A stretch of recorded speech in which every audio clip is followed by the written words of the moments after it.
Hi, this is Optimus Futures, and we're back with our weekly roundup of key futures markets for our viewers. We will be starting off with the S&P 500 E-mini futures market, which really didn't post a lot of action over the past week, at least in terms of lateral price movement. And the reason for that is, of course, that we're approaching a very, very important and historic price point for this market. We're closing in on the all-time high for this market, which, of course, we haven't seen for the most part of this year. We did see a very sharp sell-off in early February, earlier this year, and since then the bulls have really been trying to garner the strength and to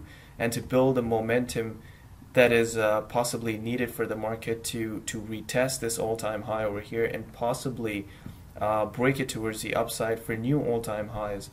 for the market this year. We've obviously had our eyes on the 3,000 big round number for this market as well.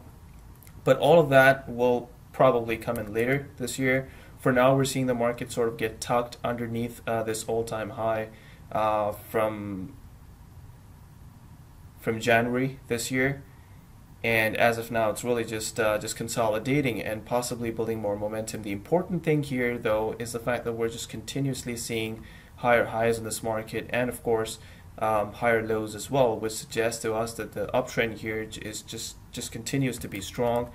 We're also looking at this very important 2800 round number horizontal support and resistance level. We've had multiple occasions in the past when price found formidable and concrete resistance at this level, and later used it for a couple of times as a launch pad for more buying to come in, i.e. Use it as support. So if this market sort of trickles back down for a more elongated period of consolidation, or maybe even a pullback into this more shorter term uptrend that we're seeing here, we expect the 2800 here to continue to hold as support and allow for this bullish momentum to continue, possibly taking the market up towards this all-time high near the 2880 level, and possibly break it towards the upside for us to eventually see this market touch 2900 and maybe even 3000 at some point in the near future. Okay, so the next market we're going to be looking at here is the light crude oil futures market, which continues to be rather indecisive. Of course, the market has retraced off the all-important $1.75 level. Just for perspective, we're going to look at the bigger picture here to see why the 7,500 level has been so important for this market. And if I stretch this level back, we can see that the market has previously used the $1.75 region as a very solid support area, and now that the market has obviously dropped underneath this level, it's now pulling back towards it from underneath and is now finding a lot of resistance as expected at the $1.75 level. So going back towards the zoomed in version of the chart, you can see that last week too, price was for the most part just consolidating, basically just holding up underneath this rising support trend line and this horizontal support and resistance level marked by all of these previous swing highs over here and a period of consolidation right around this level a few weeks ago. In our last week's video, we had notified of a very important development for this market, which is that counter to what we've seen in the past, as far as this uptrend for this market is concerned, we were seeing minor non-threatening pullbacks along the way, which is usually indicative of a very strong uptrend. But in the more recent past, as the market has been creeping closer and closer towards those longer term support and resistance levels that we just pointed out on the bigger picture, the market has really just been printing some more dominant and threatening pullbacks towards the downside. You can see we had a major pullback over here, we had another major pullback around here, and in the more recent past, off of the $1.75 level, we've once again seen a major pullback. On the holistic part of things, we're still seeing higher lows, which to us suggests that the market is still uptrending. Of course, we have higher highs as well, but for the most part, if you look at the trend,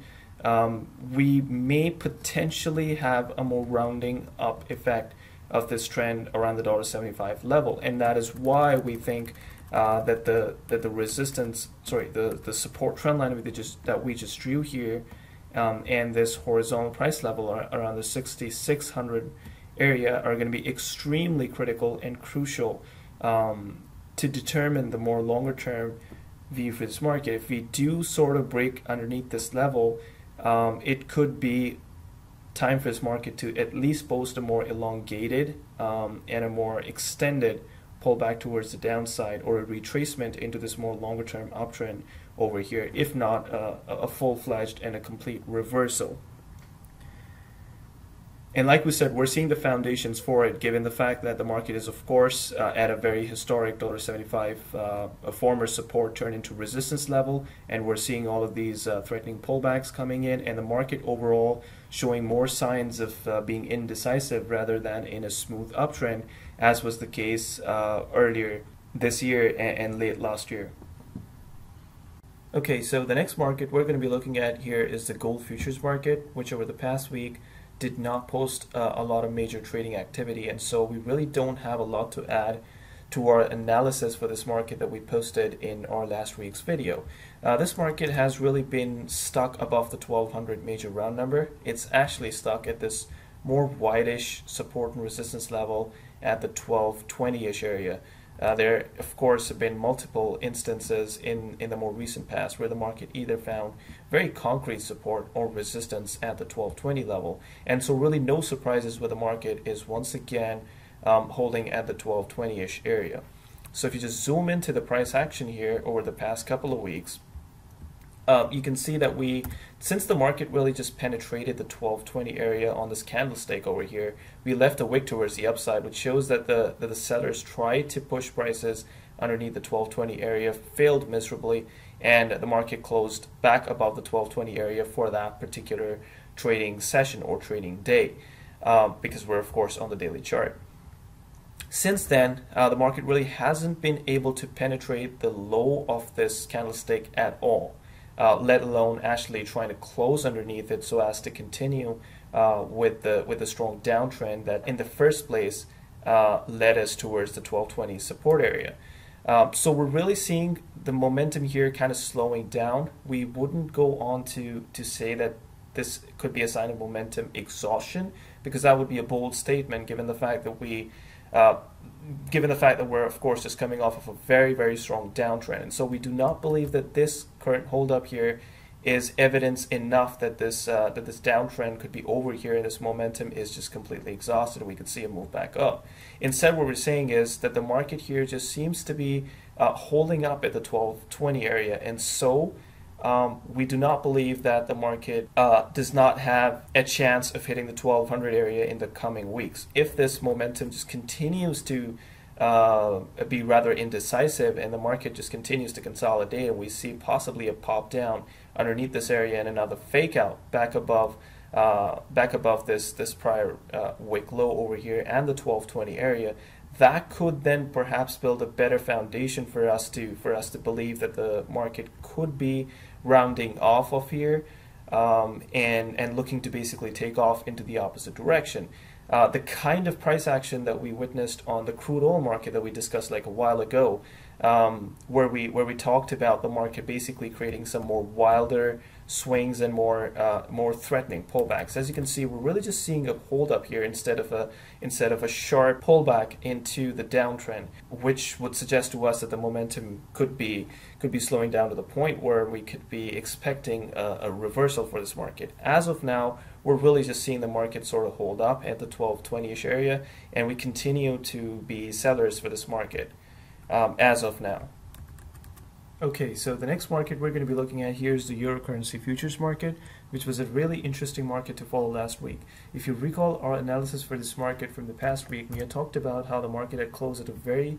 interesting point, actually just underneath this rising support trend line that forms the base of the very well-defined wedge pattern over here. And so naturally, last week we had the market sort of make a quick pullback towards this rising support trend line and then drop very sharply so as to basically play out like a typical breakout pattern out of a wedge pattern formation. Noticeably though, this has sort of been the pattern and the theme that this market has been following for a while. If you look at some of the recent price action that we had on this market, we've had similar pattern breakouts all the time. So we had another wedge pattern, a rising wedge pattern formation over here. The market broke out of this pattern, pulled back to it, held as support before creating a very well-defined, well-crafted longer-term uptrend. Later on as well, when the market consolidated, we had the market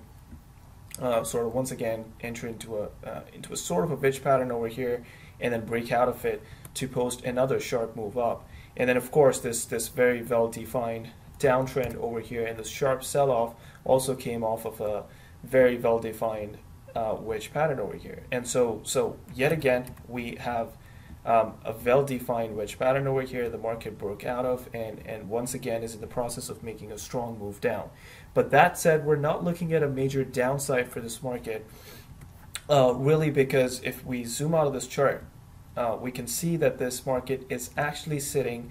at a very long-term and a more historic support and resistance level right about where the price currently is at. So if you look at all of these instances where price literally used this horizontal support and resistance level as a concrete ceiling, the market was really tucked underneath this level for a very, very long time before eventually breaking out of it right around at this point. And now that the market is really dropping fast into this level, even though we're really just coming out of a wedge pattern over here, we're still not very confident, and we don't expect the market to carry on with this momentum for a long period of time. Noticeably, if the market really is able to sustain the momentum underneath the 1.144 area that the price is currently at, which is basically this horizontal support and resistance level, we see the market maybe just finding some kind of support at this former resistance area over here. Once again, overall, if you look at this area, it's just been a very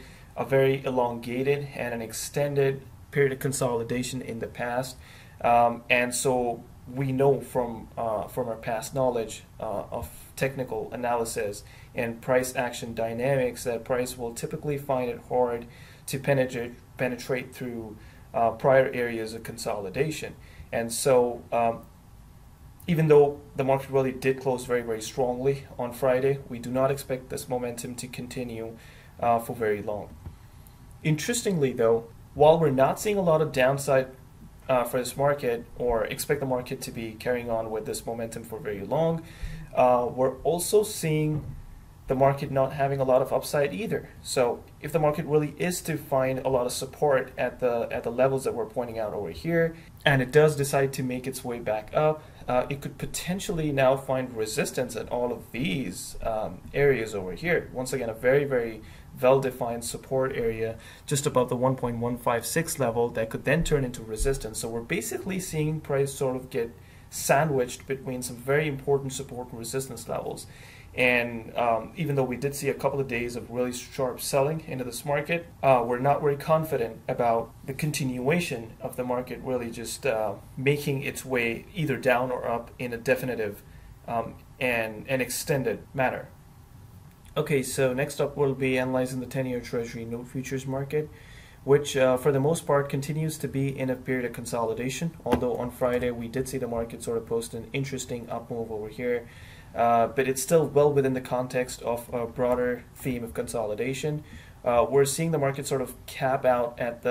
this horizontal level over here. We've had two instances now. One price has found very, very solid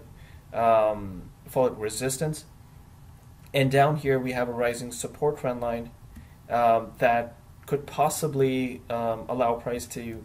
tighten up and squeeze and eventually find a period